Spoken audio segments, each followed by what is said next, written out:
नमस्कार, स्वागत है आपका देश हमारा में। मैं हूं सनी गंगासागर आपके साथ में। इस बुलेटिन में आपको दिखाएंगे देश प्रदेश की दिन भर की वो बड़ी और महत्वपूर्ण खबरें जो सुर्खियों में छाई रही।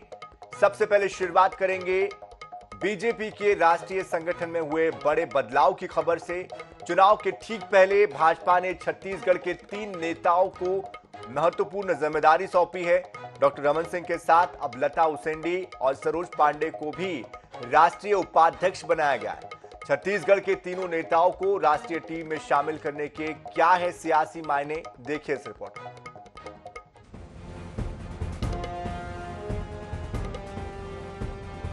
छत्तीसगढ़ की सत्ता में वापसी की कोशिश कर रही भाजपा लगातार प्रदेश के नेताओं को राष्ट्रीय स्तर पर महत्व दे रही है। पहले तो विष्णुदेव साय और धर्मलाल कौशिक को राष्ट्रीय कार्य समिति सदस्य बनाया गया और अब भाजपा ने डॉक्टर रमन सिंह के साथ राज्यसभा सदस्य सरोज पांडे और पूर्व मंत्री लता उसेंडी को राष्ट्रीय उपाध्यक्ष पद की जिम्मेदारी सौंपी है। इसे जहां बस्तर और दुर्ग को साधने की रणनीति का हिस्सा माना जा रहा है, तो वहीं महिला नेताओं को महत्व देकर भाजपा महिला वोटर्स को साधने की रणनीति पर काम कर रही है। भाजपा ने प्रदेश के 5 नेताओं को राष्ट्रीय टीम में स्थान दिया है। इसे अगर क्षेत्रीय और जातिगत समीकरण के मुताबिक समझा जाए तो बिलासपुर से जहां ओबीसी वर्ग के धर्मलाल कौशिक को महत्व दिया गया है, तो वहीं सरगुजा संभाग से आदिवासी चेहरे विष्णुदेव साय को स्थान दिया गया है। दुर्ग में पार्टी का स्वर्ण चेहरा रही सरोज पांडे और बस्तर से आदिवासी नेत्री लता उसेंडी को टीम में जगह दी गई है, जबकि पूर्व मुख्यमंत्री होने के नाते डॉक्टर रमन सिंह पहले ही टीम में बतौर राष्ट्रीय उपाध्यक्ष शामिल रहे हैं।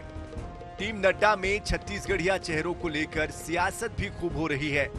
भाजपा जहां इससे प्रदेश में पार्टी को मजबूती मिलने की बात कह रही है, तो वहीं मुख्यमंत्री भूपेश बघेल ये कहते हैं कि चुनाव करीब है, इसीलिए प्रदेश के नेताओं को महत्व दिया जा रहा है। अभी तो कार्यकारिणी में इसको धर्मलाल कौशिक को भी लिए ना कुछ दिन पहले, विष्णुदेव साय। तो छत्तीसगढ़ में चुनाव को देखते हुए इन लोगों का थोड़ा सा बढ़ाया जा रहा है। वैसे लता उसेंडी भी तो उन्हीं के मंत्रिमंडल में रही है, उसके साथ आ गई। सरोज पांडे का अपना अलग पहचान है। राष्ट्रीय उपाध्यक्ष बनाया गया है। निश्चित रूप से ये पार्टी को मजबूती प्रदान करेगा। मैं हमारे तीनों राष्ट्रीय उपाध्यक्षों को बहुत बधाई और शुभकामनाएं देता हूं। संगठन के ही पदाधिकारी बने हैं और उनकी सक्रियता बढ़ेगी। राष्ट्रीय स्तर पर भी वो काम कर सकेंगे, प्रदेश में तो काम करेंगे ही। देखिए, आज भूपेश बघेल जी घबराए हुए हैं, डरे हुए हैं। आज वो जनता का सामना नहीं कर पा रहे हैं और उनके मंत्री, उनके विधायक पूरी तरह से डरे हुए हैं, इसलिए इस प्रकार की बातें करते हैं। भारतीय जनता पार्टी मजबूती से आगे बढ़ रही है और हमारे 3 राष्ट्रीय उपाध्यक्ष छत्तीसगढ़ से हैं, इससे भी उनको घबराहट हो रही है। भाजपा ने प्रदेश के नेताओं को एक के बाद एक जिम्मेदारी देकर सभी वर्गों और क्षेत्रों को साधने की तैयारी की है, लेकिन चुनाव में इसका कितना लाभ होगा ये आने वाले वक्त में ही पता चलेगा। इस बीच भाजपा की जमावट से विधानसभा ही नहीं, लोकसभा की दृष्टि से भी ये फैसला होने के संकेत मिलने लगे हैं। INS 24/7 के लिए रायपुर से गौरव शर्मा की रिपोर्ट। छत्तीसगढ़ में अब चुनाव के लिए काफी कम वक्त बचा है। ऐसे में टिकट को लेकर दावेदारों की जो बेचैनी है वो भी बढ़ने लगी है। साथ ही साथ सियासी चेहरे बायोडेटा के साथ अब जगह जगह नजर आने लगे हैं। कांग्रेस और भाजपा में टिकट वितरण का क्या है फॉर्मूला और किसे मिलेगी टिकट और आगे किस तरह के मापदंडों को ये दोनों पार्टियां अपना रही है, देखिए इस रिपोर्ट में। छत्तीसगढ़ में दोनों ही सियासी दल अपनी जमावट को अंतिम रूप दे रहे हैं।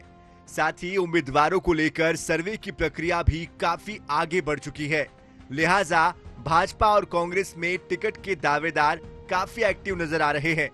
सत्ता में दोबारा वापसी के लिए जुटी कांग्रेस के लिए टिकट वितरण बड़ी चुनौती है, क्योंकि हर सीट से सिटिंग विधायकों के अतिरिक्त 15 से 20 तक दावेदार सामने आ रहे हैं। दूर दराज के इलाकों से भी लोग रायपुर पहुंच रहे हैं। प्रदेश अध्यक्ष, प्रदेश प्रभारी और मुख्यमंत्री से मिलकर दावेदारी पेश कर रहे हैं। पार्टी के कार्यक्रम हो या धरना प्रदर्शन, हर जगह टिकट के दावेदार एक्टिव है। हालांकि अब उन्हें ब्लॉक और जिला अध्यक्ष के माध्यम से अपनी दावेदारी पेश करनी होगी। इसके बाद प्रदेश चुनाव समिति 3 नामों को शॉर्टलिस्ट कर पैनल भेजेगी। फिर दिल्ली में स्क्रीनिंग कमेटी और केंद्रीय चुनाव समिति इस पर सर्वे और नेताओं के फीडबैक के आधार पर फैसला लेगी। इतनी लंबी प्रक्रिया के बावजूद प्रदेश अध्यक्ष दीपक बैज दावेदारों को निराश नहीं कर रहे हैं। लोकतंत्र है और कांग्रेस पार्टी वैसे भी लोकतांत्रिक पार्टी है। आना चाहिए, सबका अधिकार है, सबका हक है, मांगना चाहिए टिकट। हमारा रोड मैप यही होगा कि जो विनिंग कैंडिडेट है टिकट उसी देंगे। कांग्रेस में जहां टिकट के दावेदार ज्यादा है, तो वहीं भाजपा में पुराने चेहरों को टिकट नहीं मिलने की चर्चा ने नए दावेदारों की बाछें खिला दी है। हर सीट से बड़ी संख्या में नए दावेदार सामने आ रहे हैं। माना जा रहा है कि चुनाव समिति की घोषणा के बाद सर्वे रिपोर्ट के आधार पर दावेदारों का पैनल तैयार किया जाएगा। इसके बाद संसदीय बोर्ड से दावेदारों की सूची पर मुहर लगेगी। इस दौरान जीतने की क्षमता, क्षेत्र में पकड़ का ध्यान रखा जाएगा। आरएसएस समेत अनुषंगिक संगठनों की फीडबैक का भी टिकट वितरण में अहम रोल होगा। यही वजह है कि भाजपा अध्यक्ष अरुण साव जिताऊ और टिकाऊ प्रत्याशियों को ही टिकट देने की बात कहते नजर आते हैं। देखिए, भारतीय जनता पार्टी सतत रूप से काम करने वाली संगठन है। कार्यकर्ताओं के फीडबैक लेकर, जनता के से फीडबैक लेकर जिताऊ और टिकाऊ प्रत्याशी भारतीय जनता पार्टी देगी। भाजपा और कांग्रेस दोनों के टिकट वितरण का तौर तरीका अलग होगा, लेकिन ये तय है कि दोनों दलों में सर्वे रिपोर्ट और जीतने की क्षमता के आधार पर टिकट मिलेंगे। दोनों दलों का दांव नए चेहरों पर होगा। ऐसे में दोनों दल भीतरघात पर कितना अंकुश लगा पाते हैं, चुनाव परिणाम इस पर भी निर्भर करेगा।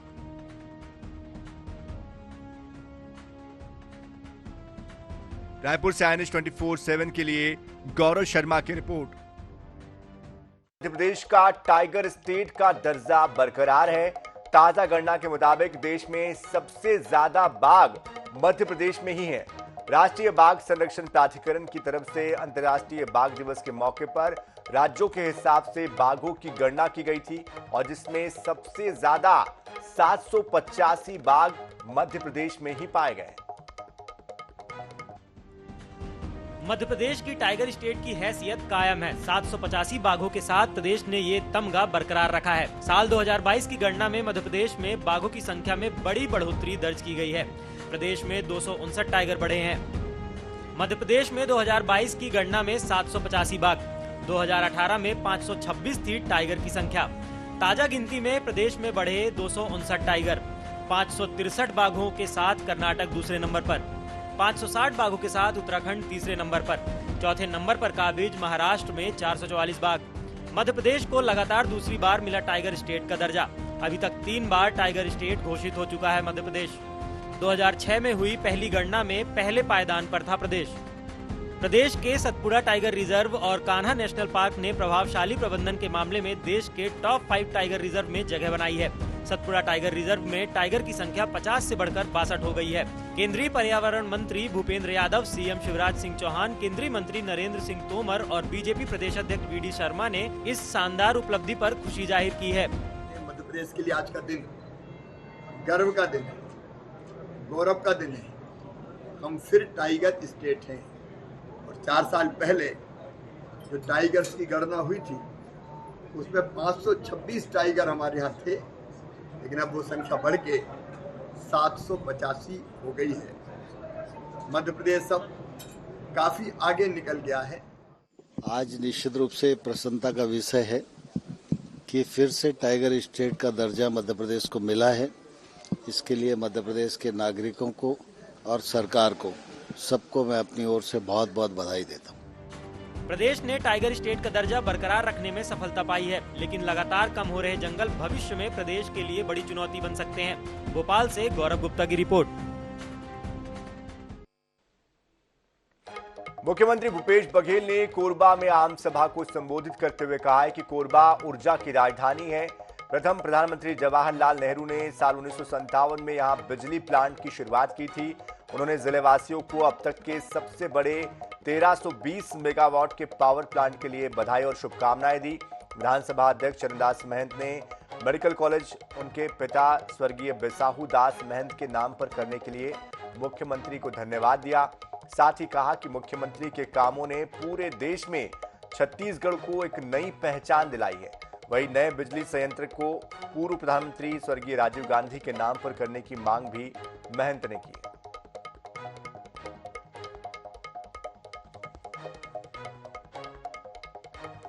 केंद्रीय गृह मंत्री अमित शाह के लगातार मध्य प्रदेश दौरे को लेकर कांग्रेस ने बीजेपी के राष्ट्रीय अध्यक्ष जेपी नड्डा को पत्र लिखा है।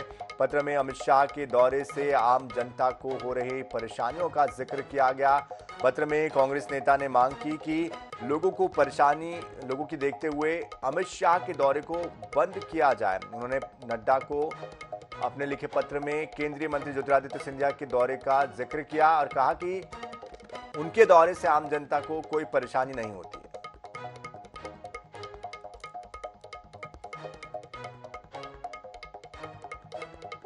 कहीं ना कहीं अमित शाह जी के बार बार भोपाल आने से भोपाल के लोग परेशान हो रहे हैं। यहाँ नागरिकों को कई ट्रैफिक की व्यवस्थाएं ठप होने से परेशानी का सामना करना पड़ रहा है। कई सारी सड़कें ऐसी हैं जो बंद कर दी जाती हैं। बच्चों का स्कूल जाना भी मुश्किल हो जाता है कई इलाकों का।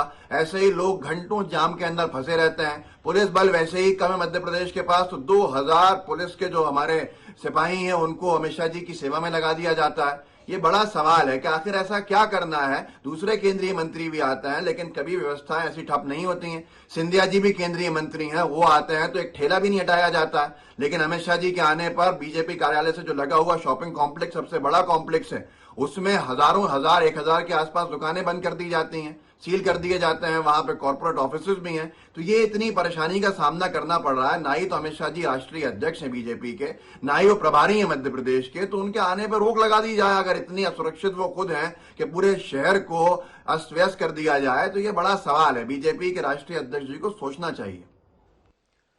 छत्तीसगढ़ में 12 जातियों को अनुसूचित जनजाति में शामिल करने का मुद्दा हो या फिर रायपुर से दुर्ग बस चलाने की बात हो, सियासी दलों के बीच श्रेय की राजनीति थम नहीं रही है और अब इसने जुबानी जंग से बढ़कर सोशल मीडिया वार का रूप ले लिया है। ट्विटर पर एक दूसरे के लिए सियासी दल गधा, मुर्गा, मूर्ख, बरनौल और बत्ती जैसे शब्दों तक का इस्तेमाल कर रहे हैं। स्क्रीन पर नजर आ रहे ट्वीट्स छत्तीसगढ़ के दो प्रमुख सियासी दल कांग्रेस और भाजपा के ऑफिशियल ट्विटर हैंडल से किए गए हैं। चुनाव करीब है, इसलिए ट्वीट में आक्रामकता तो नजर आ ही रही है, लेकिन सियासी दलों के ट्विटर हैंडल से वार पलटवार के लिए शब्दों की मर्यादा भी खंडित हो रही है। डबल मीनिंग शब्दों का प्रयोग कर तंज कसने की कोशिश की जा रही है। दरअसल इसकी शुरुआत होती है मुख्यमंत्री भूपेश बघेल के रायपुर एयरपोर्ट से दुर्ग तक शुरू हुई सिटी बस सेवा के एक ट्वीट से। इसके बाद कांग्रेस और भाजपा के सोशल मीडिया के पदाधिकारी आमने सामने होते हैं। एक दूसरे को झुकाने 14 घंटे तक दर्जन भर से ज्यादा ट्वीट के माध्यम से वार पलटवार का दौर चलता रहा। दोनों के ट्वीट में जहां कांग्रेस ने 15 साल की रमन सरकार के भ्रष्टाचार और नाकामियों को बताने की कोशिश की, वहीं भाजपा ने भूपेश सरकार के भ्रष्टाचार और नाकामियों को बताने की कोशिश की। बात यहाँ तक तो ठीक थी, जैसे जैसे ट्वीट बढ़ता गया शब्दों की मर्यादा तार तार होने लगी।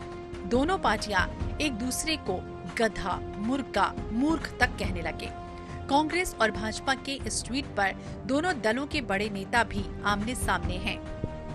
देखिए, भारतीय जनता पार्टी के लोग मानसिक रूप से दिवालियेपन के कगार पहुंच गए हैं। वो हमारे नेताओं को गधा कह रहे हैं और कई अन्य तरह से जो अशोभनीय शब्द है उनका उपयोग कर रहे हैं, जो राजनीति में भी है। तो एक सूचिता होनी चाहिए और लोगों के बारे में जो टिप्पणी है वो साफ सुथरी टिप्पणी होनी चाहिए। जहाँ तक मात्रात्मक त्रुटि का सुधार है, 15 साल भारतीय जनता पार्टी के रमन सिंह जी मुख्यमंत्री रहे, उन्होंने इन त्रुटियों को सुधारने के लिए केंद्र के पास क्यों नहीं भेजा? मुझे लगता है कि उस स्तर पे भारतीय जनता पार्टी की जो मानसिकता है और जो शब्द आप यूज़ कर रहे हैं उसी स्तर की उनकी सोच हो सकती है। जिस भाषा में भारतीय जनता पार्टी ट्वीट कर रहा है, मैं उन्हीं की मानसिकता, उन्हीं को मैं उनको बधाई देता हूँ। मुझे लगता है कांग्रेस उस स्तर पे कभी नहीं जाने वाली। देखिए, शब्दों की मर्यादा लोकतंत्र में, राजनीति में सभी को करना चाहिए। शब्दों की मर्यादा राजनीतिक पदाधिकारियों के लिए आवश्यक है। विधानसभा चुनाव की उल्टी गिनती शुरू हो चुकी है। कांग्रेस और भाजपा के बीच जुबानी जंग में मर्यादा खोती चली गई। बेहतर होता राजनीतिक पार्टियां जनता के बीच असल मुद्दों को लेकर जाती, पर सोशल मीडिया की इस रस्साकशी को देखकर साफ है कि आगे भी ऐसे शब्द देखने और सुनने को मिलते रहेंगे। INH 24/7 के लिए रायपुर से गौरव शर्मा की रिपोर्ट।